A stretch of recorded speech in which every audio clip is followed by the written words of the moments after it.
Brass Babes, and we are here today with Dylan with Paul Davis. Welcome, Dylan. Glad you're here. Appreciate it. Thank you very much for having me. Yeah. So why don't you tell us a little bit about what you do?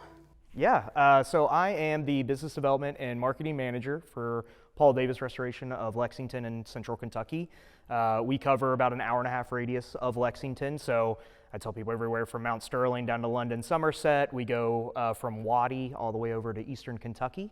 And I guess a part of my job is I get to go out and do marketing, which is great and fun. But I'm the face of all of our associations, chambers, and organizations that we're a part of. So I get to go to all the fun networking events and marketing events and that type of thing, which is a good time. But then other than that, I do run our sales team. So I do lead a small sales team trying to grow organic growth within our organization. We've got a really great footprint in the residential sector, so my job really is to bring in commercial work. Excellent. So why don't you just briefly tell us a little bit about what Paul Davis does, because I actually did not know until I met you. Yeah. Fun fact, Dylan's my neighbor. So why don't you tell us just a little bit about what Paul Davis is, and I believe they're nationwide. You can elaborate. Yeah, absolutely. So Paul Davis is, we are a full service restoration company, emergency services and restoration. So we handle fires, floods, mold, storm damage, structural repairs, but other than that, really, we're just a general contractor who specializes in a couple of certain aspects of the business. So if you are ever to have a house fire or a structural fire in any building, we do residential, commercial, and industrial. Floods, hot water heaters burst or sprinkler lines break, those types of things. I get the calls at 3 o'clock in the morning. Sometimes people wake up and their supply line's falling off their toilet and they've got like 2 inches of water in their house. So we get up and go do that, but we're 24 hours a day, 7 days a week, 365 days a year, always on call. We are the oldest restoration company in America. We actually started the industry. We're based out of Florida, down in Jacksonville, where our corporate office is located. We have over 340 stores nationwide between the United States and Canada. Yeah. Wow. It's a lot. Yeah, we got a lot. And then our office, and more specifically, we're a corporate-owned store. A lot of the model of this industry is franchises. So the Serve Pros, the Service Masters, a lot of the other Paul Davis offices are franchises, but we are actually corporately owned and operated. Nice. Yeah. So. Have you seen pictures of where water heaters explode? This is completely irrelevant, but I just have to say, that is amazing. It's crazy. Yes. Terrifying that this bomb is just sitting in your house and everybody's fine with it. Well, and I don't know if you would say fine with it. I don't think they're aware, really, of what it can do. Like, this is normal. Yeah. Necessary evil, right? Yes. Like, you have to have hot water, but then the thing can literally blow up and blow through your roof. Correct. And so it certainly creates challenges, but and then most people have like a 40-gallon hot water heater in their house or whatever, so that thing breaks, right? And you've got 40 gallons of water all over the place immediately, but it's constantly being supplied water too, so like it is just gushing through. And so again, you have that happen in your basement or something, you're upstairs sleeping, you wake up, your basement's full of water. So what's the first step you do if that happens? Yeah, So so you if turn the water off? Find the shut-off valve, get that hot water, or get the water just completely shut off so you're not doing that. And then most basements, typically that's where your hot water heater is going to be located. Some actually have them in the ceiling, like up in the attic space, and that is unbelievable mess. But down in the basement, most of them have drains, so it's going to drain some of it, but usually what happens is your drywall, insulation, the framing will soak all that water up. So the other part of what we do is we come in and do like what we call flood cut, so we demo out that drywall, demo out that insulation, bring in dehumidifiers, bring in air movers, pull as much water out of it as we can, and then other than that, it's just a structural drying scenario. Yeah. What's the craziest thing you've seen? Ooh. Well, we do trauma cleanups as well. So that's suicides, unfortunately, biohazardous waste. Those are obviously usually one of the crazier, more gruesome situations. But we do a lot of fires too, and part of what I also do for us is I started with us in a role called the Emergency Recovery Coordinator.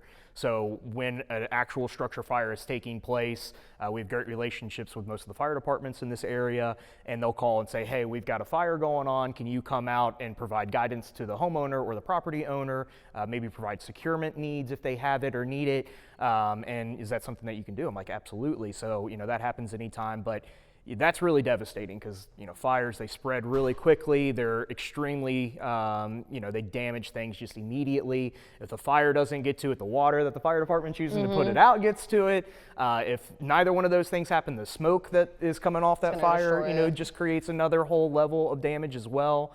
And so it can be really sad. Like a couple years ago, I went to an old man's house over off of Russell Cave here in Lexington. He caught his house on fire with a cigarette butt that got caught in the windowsill. He smoking a cigarette, he flipped the cigarette butt, I guess it blew back, got caught in the windowsill. It caught his window screen on fire, the wall, the ceiling, and this was Thanksgiving Day. Oh, goodness. The morning of Thanksgiving Day, I'm standing in this old man's front yard, and his house is just literally up in flames. Yep. So do you ever get to visit on a happy moment? Yeah. Yeah. So ever a good reason somebody calls you? There are sometimes, yeah. I mean, we do side jobs too, which is great. We'll do a lot of, just side work. I'm a member of the board of directors for Scott County, Bourbon County Habitat for Humanity. Nice. So we partner with them and we do some work for veterans in our area. Love that. Putting in ramps, things like that, putting in staircases if they need it, handicap accessibility, bathroom showers, that type of stuff. So we do some of that as well, just so obviously we're always trying to give back to the community and do some things, but flex our general contractor muscle a little bit and do some things that's going to help somebody. So we really enjoy doing that. But then, part of our serving basics that we live by within Paul Davis, number 10 is celebrate and confirm completion of the project with the customer. So when we're done with a project, we make a big deal of it. These fire reconstructions can take 6, 9, 12 plus months to do. They're really intensive, they're really stressful. The homeowner's usually really stressed out. They've been displaced for a long time. They want their house back. That's where all their They're memories basically are. rebuilding it. Exactly. And we're rebuilding it from, usually from framing up. Yeah. So it's a full-blown situation. It takes a long time to manage. So when we're done doing it, we like to celebrate with them. Oh, yeah. Yeah. Exactly. Pop the bottles and, get them back in there and just, have a little dance party and have a good time. No cigarettes. No cigarettes. Yep. Nothing that's going to cause another fire. But, we definitely love the opportunity when we're done with the project to celebrate. Yeah. So you're not only a contractor, you're a counselor. Party planner. Party planner. A little bit. Party planner. Party planner. Yeah. Counselor. We wear all the hats. That's for sure. We deal with the insurance company. That's the other caveat. I was gonna say, that's a good. Nobody in here is an insurance agent, so I can. Yeah. Oh yeah, and everybody loves to deal with insurance. Everybody That's loves everybody's insurance. favorite thing to do. Yeah. They're usually very, easy to go with. Oh, so easy to So deal process, with. yeah. You pay all that money, and then when they need to pay you, They're ready to give it. Yeah. they make it really easy to get it. And but I tell people all the time, your adjuster, when they come out, if you have a claim, your adjuster, they work for your insurance company. Their job is to work for the insurance to obviously help you as well. I mean, it's a blended role that they have, but when it comes down to it, they're going to work for the insurance company and they're going to do what the insurance company's asking them to do. We get to be the advocate for the homeowner or the property owner, which is fantastic because you need it, and most people have never really gone through that experience before. So going through it and not having somebody on your side can be unbelievably daunting. So, it's nice to be able to say, hey, listen, we're working for you. We don't work for your insurance. We understand how the industry works. We understand how to work within their parameters, but we're working for you to make sure you're getting everything that you need. And you're paying for it. I mean, we pay for insurance. That's exactly right. And your policies, they've got a lot of verbiage in it, and you got to know how to read it and go through it and dissect it. What they are going to pay you, what they're not. And so we have the ability to do that and really kind of break it down for the customers so they can hopefully better understand it. Full service, I love it. Yeah. And we're with them a long time. So, you got to build that good relationship with them and treat them right and do it the right way. And that way, hopefully, even through a really stressful situation, you're still making it a positive. So what is your why? How did you end up in the position that you're in right now? Yeah, that's a good question. My why is that truly it comes down to I just really like to help people. I think throughout my entire professional career, that's been kind of the center point of it all. So I started as a realtor, as I was telling you guys earlier before we got on camera. I started as a realtor, transitioned into property management. So it was always about helping people find a home, helping people find a place to live, helping people find an economical place to live. Everybody deserves, a safe place to live, a safe place to, raise their children and have a place to call home. And so that was always the beginning of it all. But as you kind of get into it, especially, later in my career as I was working for a big property management company, you realize that you're not really helping anybody except for the owners of the property management company, right? Like you're just making them rich. And so I fell out of favor with it. We weren't providing the service that I was hoping to provide to somebody. It was more about the bottom line of the business, not necessarily helping people. And so, I transitioned out of it. I did it for 10 years. So I feel like I did my time. Oh, yeah. And it was time for a change for sure. And I actually went to state government for about a year and a half. That was an experience. We'll just leave it at that. It was an experience. It was a good one though. I got to figure out or learn how like public procurement works, which is really interesting. RFPs, RFQs, RFPs, all that kind of stuff. So that was interesting, but I could only handle it for so long. I was stuck in a cubicle and I'm just not a cubicle person. So, it's killing me a little bit inside every day. But so finding the role of the emergency recovery coordinator position with Paul Davis was like like it was like, okay, this sounds really fascinating. I'm helping people, but I'm out in the community, working in the community as well. And so when I came into the role, I didn't know what to expect. I knew what restoration was because my mother had a flood at her home years ago, and I kind of helped her through all of that. So I kind of knew that process, but that was my only real experience with it. And then just being in it all day, every day, and realizing the amount of people that we touch and the amount of people that we impact, really made it as like this is kind of what I'm meant to do, kind of thing. Like I found something that I enjoy. I love what I get to do, being out in the community and doing things, but at the end of it, at its core, it's really about helping people. Yeah. Would you say that kind of goes into the legacy that you want to leave behind, like the impact you want to make on the world? Yeah, I think so. Yeah, I mean, I think,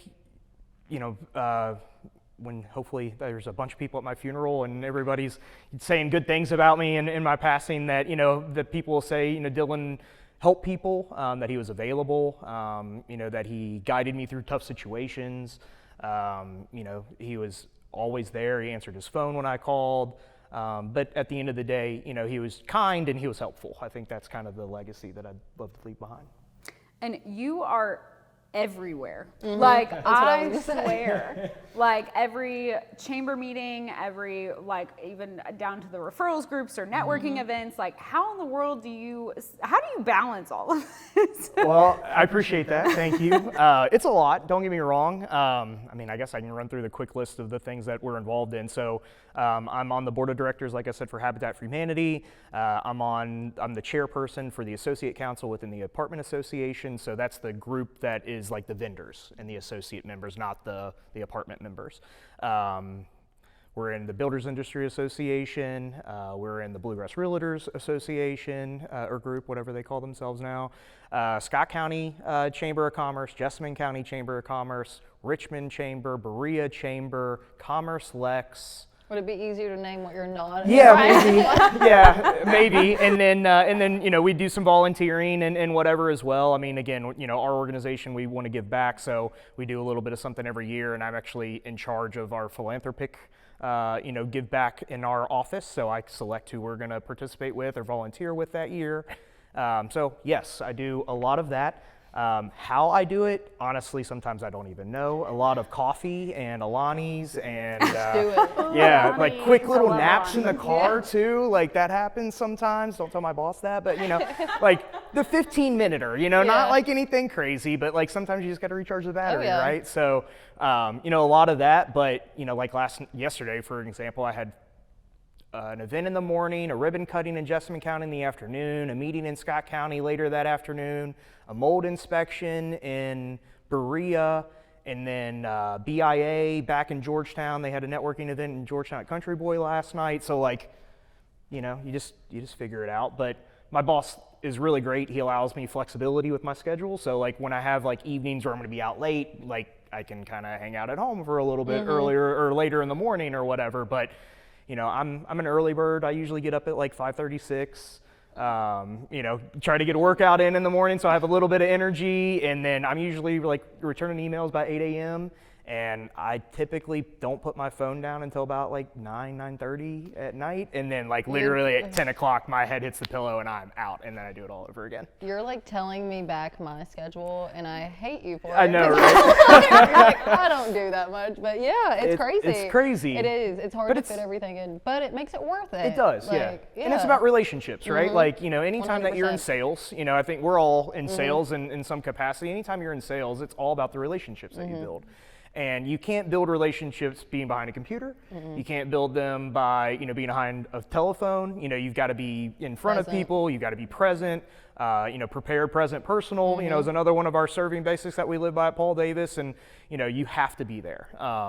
You just never know what little conversation is going to lead to another one, Exactly. or what contact's going to connect you to somebody else that just happens to be there that day. And you know, that thing just snowballs. So, you know, to me, being there is the biggest part of it, is being there and being What is present. it? It's who you know, not what you know. That's right. It's Yeah. all about who you know. It's all about who you know. Absolutely. Yeah, especially like in Lexington, like I feel like the community here is so big but so small. Yeah. you know. Absolutely. And so it's very unique. I love Lexington. I love. And really like all the surrounding counties, because you just named off like every single Every surrounding surrounding county, county. and everyone seems to kind of be involved with everything else. So just out of curiosity, who's on your philanthropy list this year? Who's on your radar, Yes. if you're willing to share? Yeah, I am. So one of my favorite organizations it's called God's Outreach. It's a locally owned and operated and family owned and operated food bank in Madison County. Okay. So they're in Madison County, and they just expanded to Garrett County. So they're Nice. doing Lancaster and Richmond. This guy and his family started this food bank literally out of their garage like 30 years ago.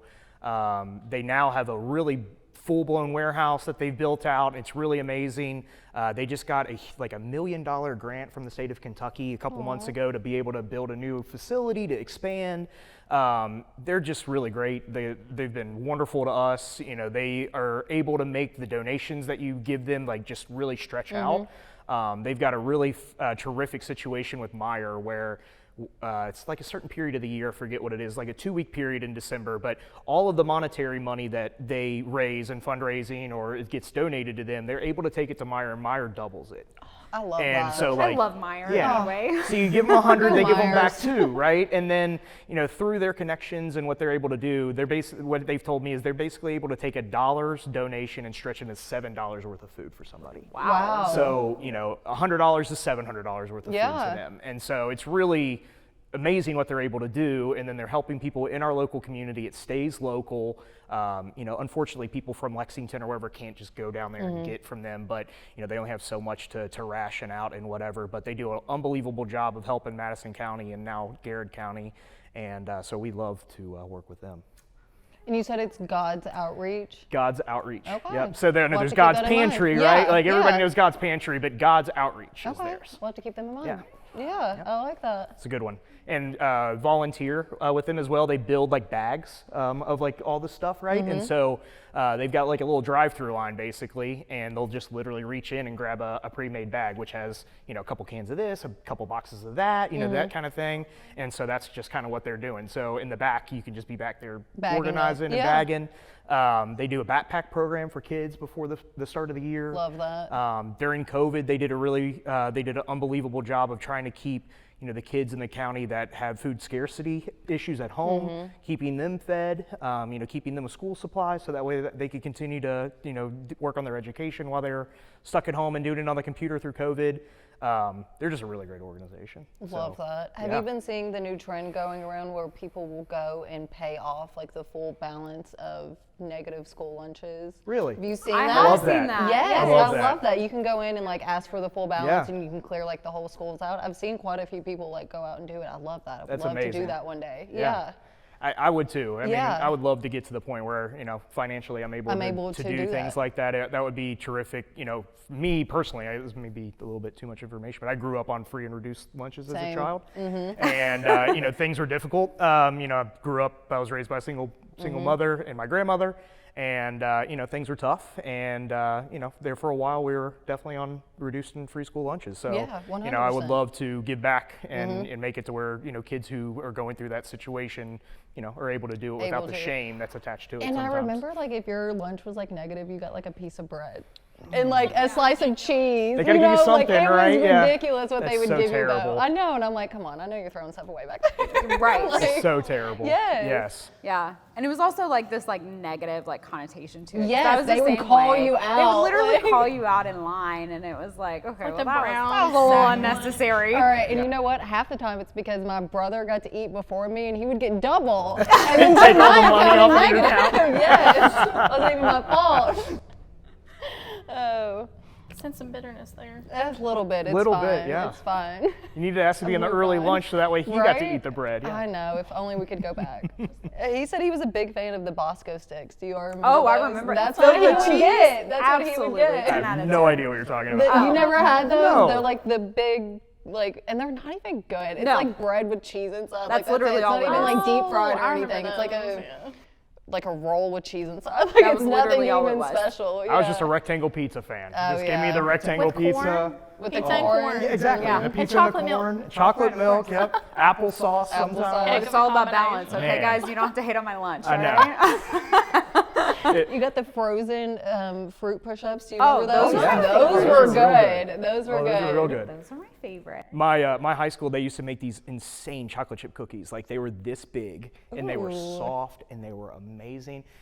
And they were like cheap as dirt. And then my senior year, they got rid of rectangle pizza. They got rid of the big cookies. I forget what else. Like they went on this like health kick, and everybody was like, "No, we don't want that. We want the big want the bad cookies and stuff." the bad stuff and the pizza and bring it back. Like what's happened?" The teacher's lounge had one of those drink dispensers that had all the Fruitopias in them. Nice. So everybody would like sneak in there. Fruitopia, that's something. Fruitopia, like Fruitopia. Throwback Thursday. Mhm. I haven't seen a Everybody'd sneak in Fruitopia in a there. Snapple. hot minute. Yeah, Right, it's Yeah. been a while. Do they still make Little. I don't know. probably. But I do remember like Fruitopia being Bring like it that was back. that was Bring it it. Bring You it know, if you had the Fruitopia, you were. That was the jam. Were you a white milk or chocolate milk? Oh, chocolate Chocolate. milk all day. I was white Come milk. on. See, I knew it. I knew Did you it. grow up drinking milk at like dinner? Like you had milk at dinner? So my grandparents did. Like my papa would always have a big glass of white milk. But I don't know. I was never like a chocolate milk person. Like I'll drink it. I like chocolate milk, but I love chocolate milk. I'm a white milk person. Chocolate. Yeah. Yeah, chocolate I'll milk's get like my like cravings. nighttime thing. Like sometimes I like get a nice big cup of it before I go to bed. Yeah. It's the whole flavor profile, though. You have the square pizza, the corn, and the chocolate milk. Like, You get all of You the have to Get things. have all of it it. Yeah. See, to me that wouldn't be good. Like chocolate milk with that. it's it'd not, but It's it's not. It's not like you take a bite and then you wash it down with milk. Like you're eating it and then you finish with the milk. So like you like you know. Dessert. It's Yeah, dessert. like you get the It's sweetness at dessert. the end. Yeah, exactly. Yeah, I was the one who got like I was the only white milk person at the table, basically. Yeah. Yeah. Yeah. Everybody else went for You chocolate. can't sit with us. That's Yeah, I heard that a couple times. I'm the weirdo with you, Hannah. I got Yeah, and we Sit sat with together. me. It's fine. I'll let you sit. Yeah, milk gang. Okay. So now that you have gone through a variety of different kind of aspects of your career, and by the way, Childhood. same, and childhood, and food you know all of choices. these things. So what Very advice well-rounded. would you tell to your younger self on kind of like where you're here now? So I know a lot of people, they really push you out into the world, and so what is some advice you'd give your That's a great question. Vending machine. Man, that's the word you're coming from. I think. I guess honestly, probably the advice I would give, I spent a couple of years truly kind of beating myself up because I actually never graduated from UK. I was a great college student, but not good at the student part. And, so they asked me to leave because my grades were so bad for so long. I didn't know that was a thing. I thought as long as you just kept paying them, they just let you go. And no, that's You not the proved case. us wrong. Yeah. So they said, listen, you got to take a year off, and then you can reapply and you can come back and whatever. And I said, okay, yeah, I'm gonna do that, right? right on And that. I was serving and bartending and making decent money, really. I mean, you can make good money serving and bartending, and I was making decent money. And but I always knew I wanted to go into real estate. Like that was always going to be, part of what I did. I love construction. I love houses. I love, all of it. But, so I went and got my real estate license right after that and said, if I can't have a degree. I'm at least going to have something, be a professional in something, right?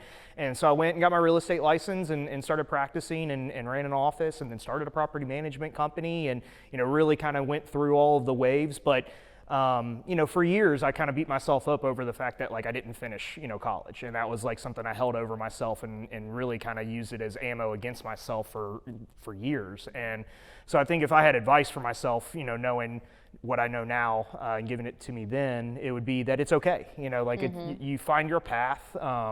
An education or a piece of paper on the wall, doesn't define who you are, doesn't define what you know, doesn't define what you're capable of. Does it limit some of the job opportunities? Yes, and it is what it is, but it doesn't mean that you can't be something. And 100%. So I think for a long time I held myself back because I beat myself up thinking I wasn't capable of doing certain things because of that.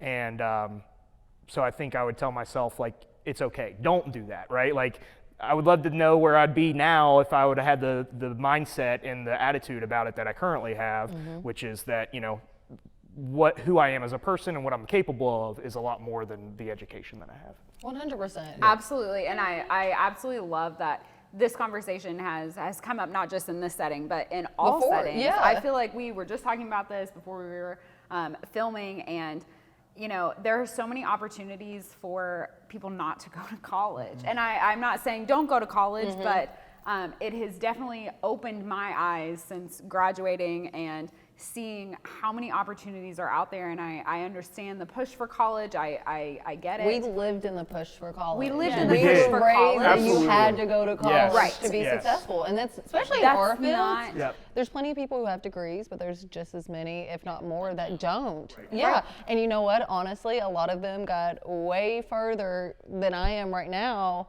And they started before, like when I went to school, that's when they had started. And if I would have done that instead of, which I'm appreciative, I'm glad I got my degrees and stuff. But like they've just excelled, you know what I mean? So I think it's really the person. It's not the degree or the education or anything.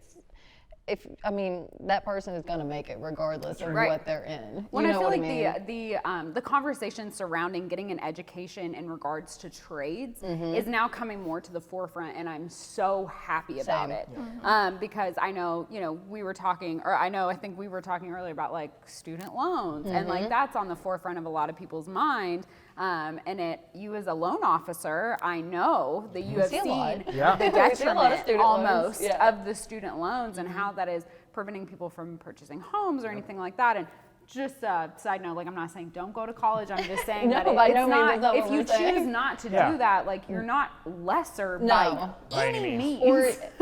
And take the leap year. You know what I mean? Yeah, like, take gosh, the I wish I leap would have taken year. the leap year. Like, Yeah, my and to be goodness. honest, like these people, they're so much further in their career than I am right now, and we technically, started at the same time. Yeah. We just took different routes to get there. Yeah. I luckily paid my school debts off while I was in school, but I worked to do that, so that's always super fun. But Sacrifice your personal life. which I always do, but that's just part of it. But I'm glad that our generation is starting to make that a known thing. I agree. I think that's important. And like she said, I'm a loan officer. I see a lot of people's income, and there's not a big difference between trades income and somebody that went to school. And honestly, a lot of times trades is higher for a lot of professions. And you don't see what degree they have, exactly. right? Like you're just looking and at there's income. no debt. Yeah, it's just the income. And I don't know, the work-life balance is usually better. So everything's got their sides and stuff, and obviously each person picked like what field they want to be in and stuff. Right. But I think it's starting to divide, and I like it. I agree. And I've got I've got the worst of both because I didn't finish my degree, but I also still have student loans. You still have the debt. Yeah. And that happens. I see that too all the time. People So- will get into it. Who was it? Who were we talking to the other day? They went to med school but didn't finish. Stephanie Moon. Yeah, one of our friends, Stephanie. She she went to med school and stuff. She decided she didn't want to. Now she's a real estate agent. Yeah. She loves it. But So moral of the story is you just do you, boo. That's right. yeah, just do Yeah, you. Find your path. Find your Yeah, path. Find your path. Do it. Yeah, it's all about attitude. It is. At the end of the day, right? It's about attitude and capacity. Attitude and capacity, and if you find something that you can be passionate about, that you can do, that, doesn't feel like work, which is, I think, goes back to a little bit of the answer to your question from earlier, how do I do it all? It's like, I don't really see it as work, like I just do it because I enjoy it, and I enjoy talking with people, I enjoy coming on stuff like this, I enjoy, networking, so I don't see it as work, even though I am working. I'm probably putting in 60, 70 hours a week, and it, truly is work, and it's, building towards something bigger, hopefully, creating momentum for myself and our office to create, job opportunities, but it doesn't feel like it. Yeah, and just think of all the people you've met and impacted, and it goes back to the whole legacy thing. Like, that means more to me than like a money compensation. That's right. A lot of times. Yeah. You know what I mean? Obviously, I would love to pay my bills and not be homeless. But Right. As a loan officer. as a loan officer, I would like to keep my house. But yeah, like I think that is more meaningful, and that drives me a lot more Agreed. than the compensation that we get from it. Yeah, nobody's gonna stand at your funeral and go, well, he got a degree in this or Yeah, that, or she made a lot they're of gonna money talk that about year. who you are. Yeah, right? exactly. Yeah.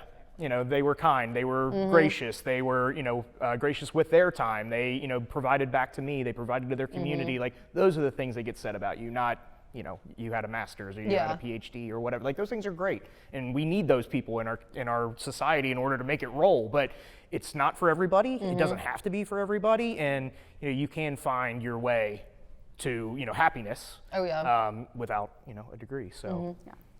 Preach Well, it. I'm so glad that you came on today. I I feel like know. you've been so Thanks. insightful about a variety of topics. I've learned stuff about Paul Davis that I didn't know. You all really do wear all the hats. We do a lot, yeah. We clean it up and then we put it all back together Yeah. too. That's Pretty one sure thing people him ask me. specifically, he wears all of the hats. They're all in stock. I like it though, because I mean, obviously we hear a lot of stories that, devastating stories, Eastern Kentucky being one of them.